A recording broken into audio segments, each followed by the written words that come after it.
Alright, so one question I had was, what is the hardest part of your day so far? Being at work. Being at work? Okay. So what task today has taken up the most time of your day? Probably being here at cashier. So work, alright.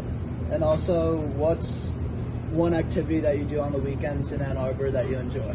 I'll probably say hanging out with friends. Hanging out with friends? Alright, perfect, thank you. Did you happen to recently move here? I'm not from here actually. I'm from Chicago. So, Okay. but I'm just here for school.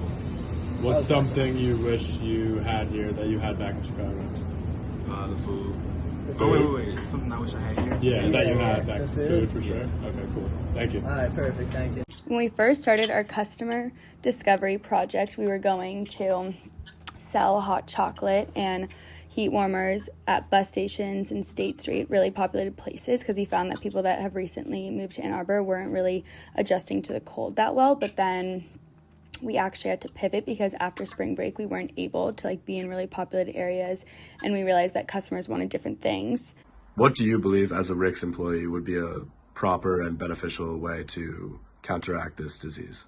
As an employee and a customer, I think something that would be beneficial for the Rick's community, as well as nightlife and bar sanitation, would be personal sanitation devices, whether that be handheld or something that people could carry on their own, so that when they come down to the bar, they're already sanitized and less relying on us to maintain sanitation throughout the night.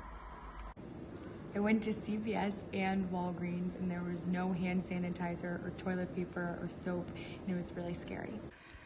After spring break, when we were doing interviews, which were mainly over video, we found that people were really concerned and scared about supplies running out, like Purell, Lysol, all sorts of things like that, even if you recently moved to Ann Arbor, because maybe you don't know all the places that sell all these items.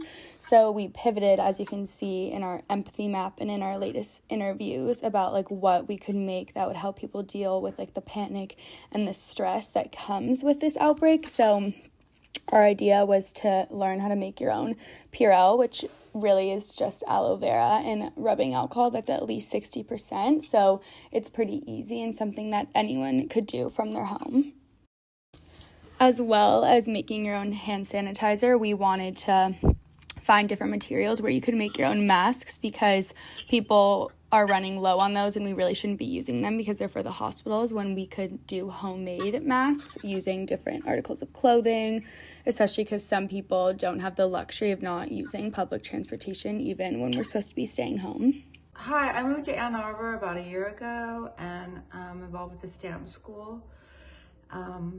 I've never been so uneasy, and it's so scary. You go out to get just basic necessities, toilet paper and antiseptic wipes, and it's just, they're aren't to be found. So I've just decided just to make soup for my neighbors. I just went and got a bunch of vegetables and making soup and giving it to some of my neighbors, just to know that we're all in this together.